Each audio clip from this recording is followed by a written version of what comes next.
33, copy 1040 on your MDC, 718 in Robert. Different address. This is 2 counts of trafficking and stolen property, $17,000 bond each. If he's at that job site, he's at a job site this morning. We got to find him. This guy, it's kind of hit or miss whether or not he's at the house. Okay, well, I've got a sure thing then at Higley and 60. She lives with her mom full time. She doesn't drive. She doesn't have a vehicle. She's suspended. Expect her to be there.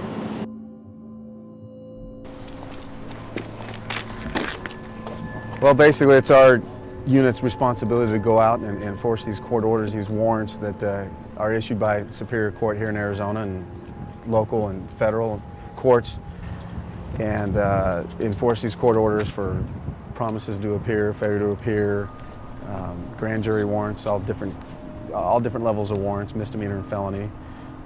We basically enforce those. We're looking for an outstanding felony fugitive here, Luke Meredith, and the house that we've tracked him to is a halfway house, actually. So we've got a whole bunch of individuals that are paroled and early release and whatnot that are all residing there, and they're next door to each other. So we're trying to determine whether or not he's there before we go and start having to deal with a large amount of these individuals all at the same time.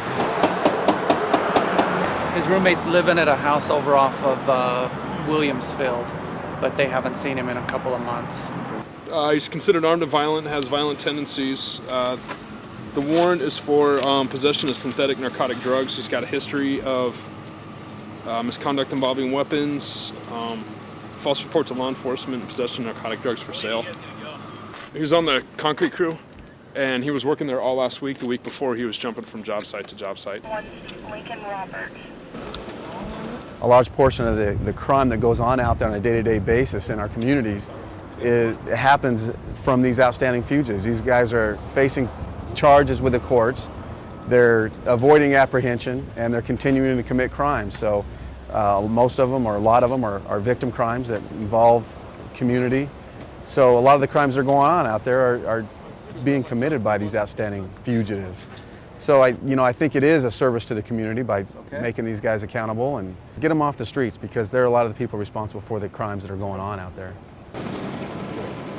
Fugitives, is dangerous because the people are obviously actively trying to evade law enforcement and evade capture.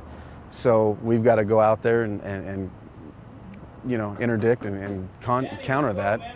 So by that in itself, by its very nature, is, I think, inherently dangerous.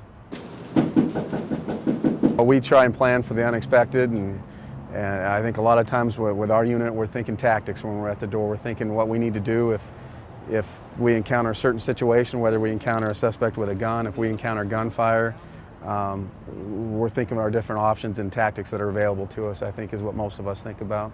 We all love our job. I think we all feel like we're doing a service, and I think at the end of the day, we feel like we probably made a difference. However minute it might be, I think we all feel like we made a difference, and it is a service to the community, and most of us do this job because we love to do it, and we like to make a positive difference. I think it's the second house in off the street, Sean, but there's no alley, no way to get to the back.